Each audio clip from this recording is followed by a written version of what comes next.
Chers amis, frères et sœurs, aujourd'hui dans l'évangile de Marc au chapitre 1er, du verset 21 jusqu'au verset 28, Jésus se trouve quelque part. Il est à Capernaum.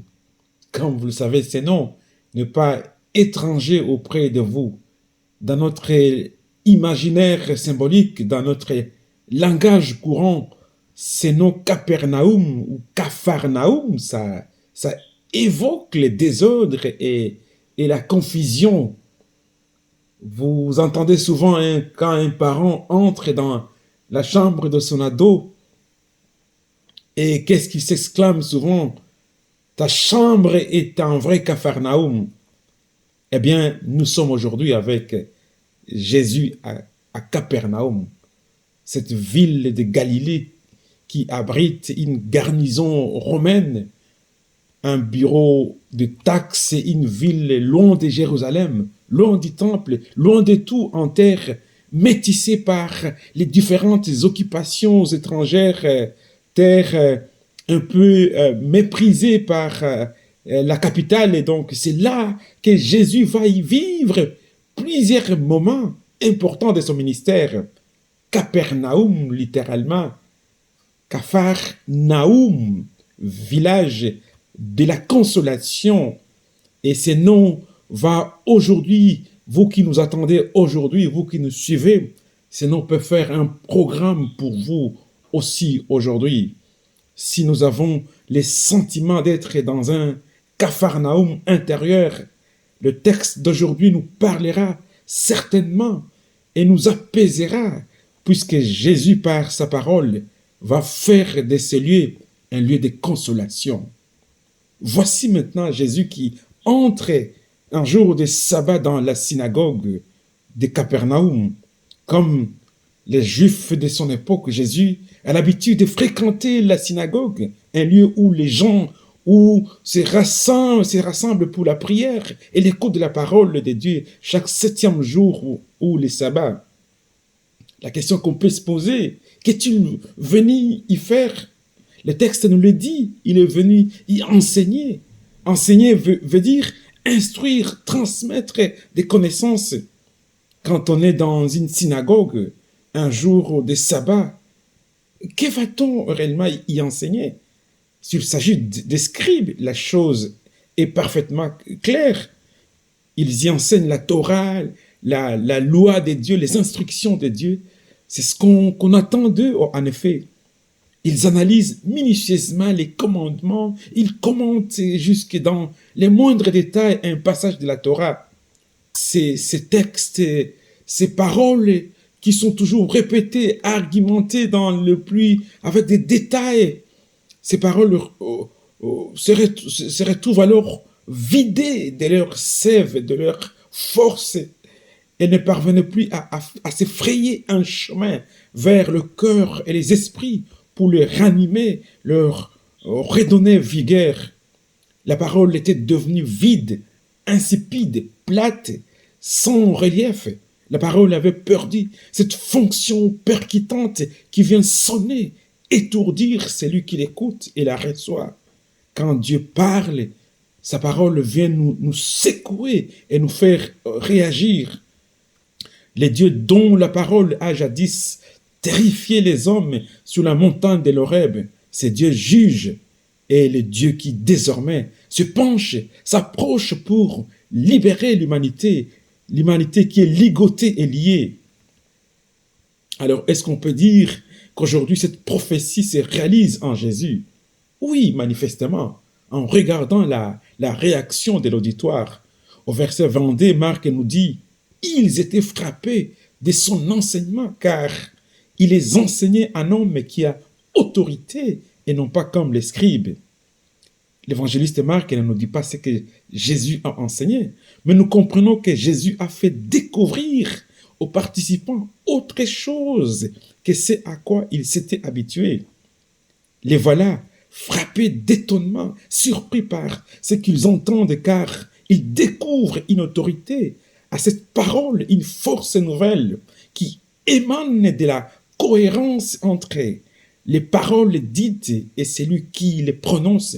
il découvre une dimension nouvelle à cette parole. Elle consonne juste, non seulement avec celui qui les énonce, mais aussi chez ceux qui les entendent, les accueillent, les reçoivent.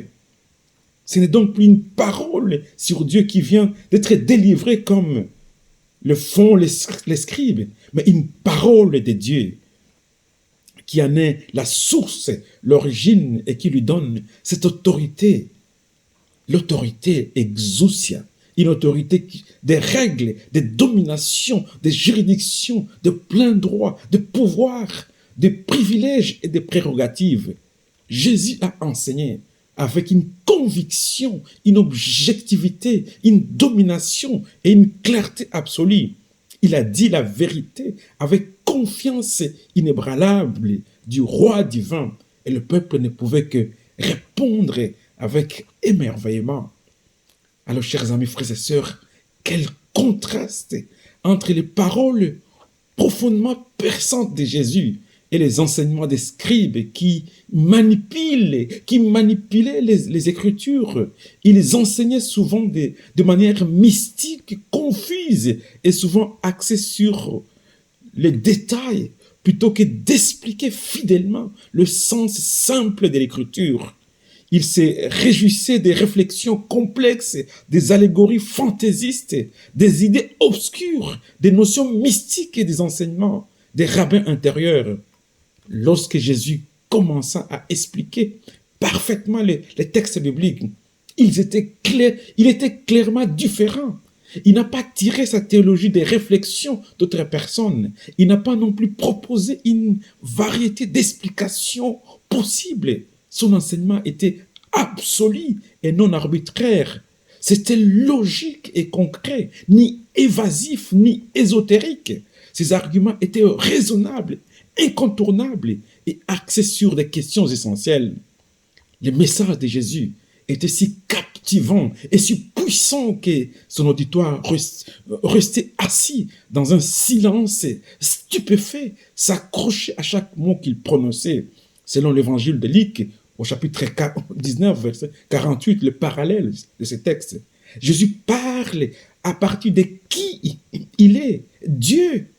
Il atteint ainsi tous ceux qui veulent, sincèrement, en conscience, rejoindre leur intériorité et laisser Dieu toucher leur cœur, voir leur chaos intérieur. Jésus parle pour reconnecter les êtres avec eux-mêmes et avec Dieu, au moyen d'une parole qui vient du profond de lui-même et qui veut recentrer les êtres en eux-mêmes et surtout les ajuster à Dieu.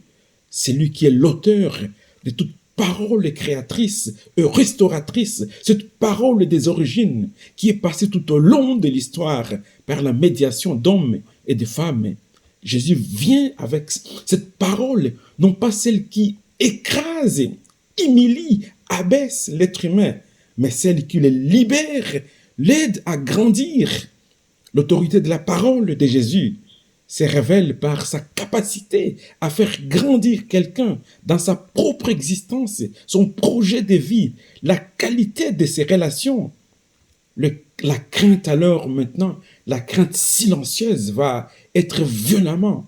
La crainte de cette parole puissante de Jésus va être violemment interrompue par les cris sortant des lèvres d'un homme possédé d'un esprit impur, un homme divisé, écartelé, habité par de forces, de puissances intérieures qui le divisent, le déchirent, un homme qui vit un vrai Capharnaüm intérieur, dirons-nous aujourd'hui.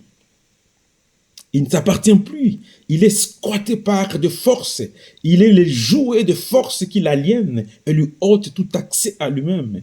Cet homme est l'enjeu d'un rapport de force terrible. Il est presque un champ de bataille intérieur. Il oscille entre le singulier et le pluriel quand il s'exprime, ne sachant plus qui il est fondamentalement.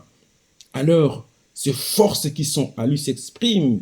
En lui, on dit, que nous veux-tu, Jésus de Nazareth, tu es venu nous perdre.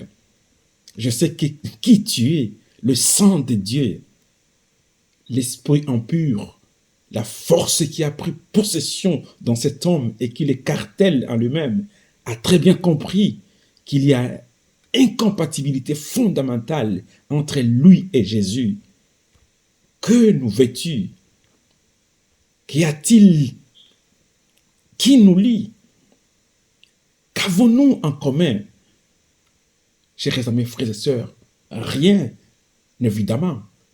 Il ne peut rien y avoir des communs entre ces sangs de Dieu et ces esprits impurs, entre celui qui veut rendre l'humain à sa vocation d'être créé à l'image de Dieu et celui qui cherche à le posséder, à l'aliéner pour l'utiliser à sa guise.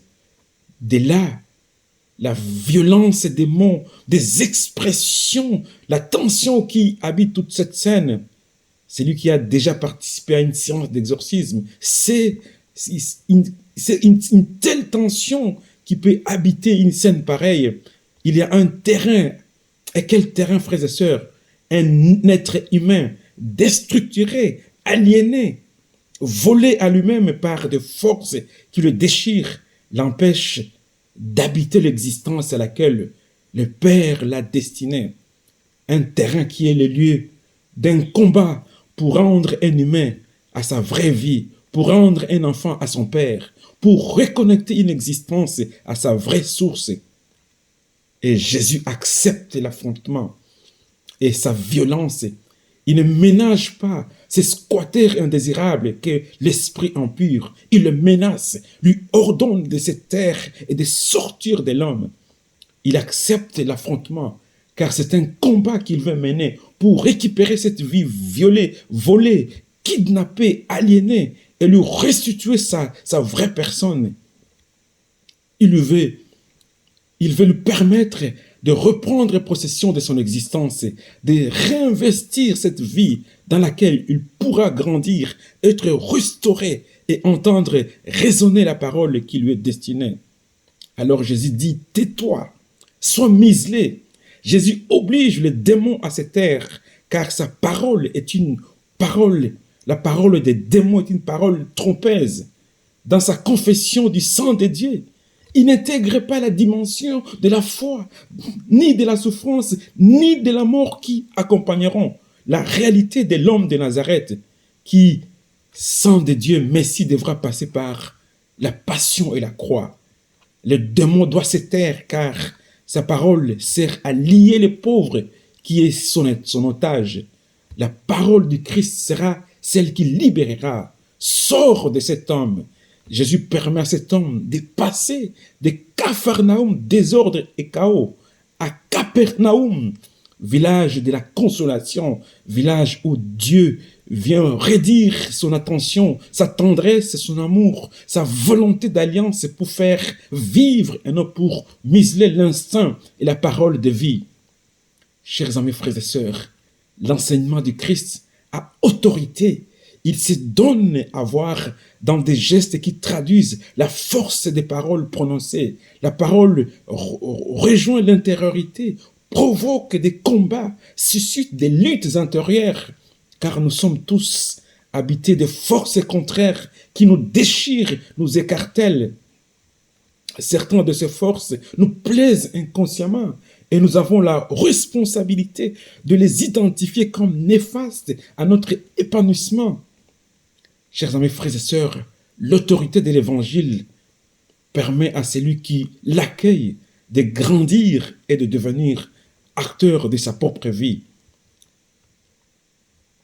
Aujourd'hui, le Christ nous invite à identifier les forces qui nous habitent, qui nous aliènent, qui ont revendiqué un pouvoir sur nos vies, les forces qui ont squatté en nous, et les forces qui ont squatté en nous.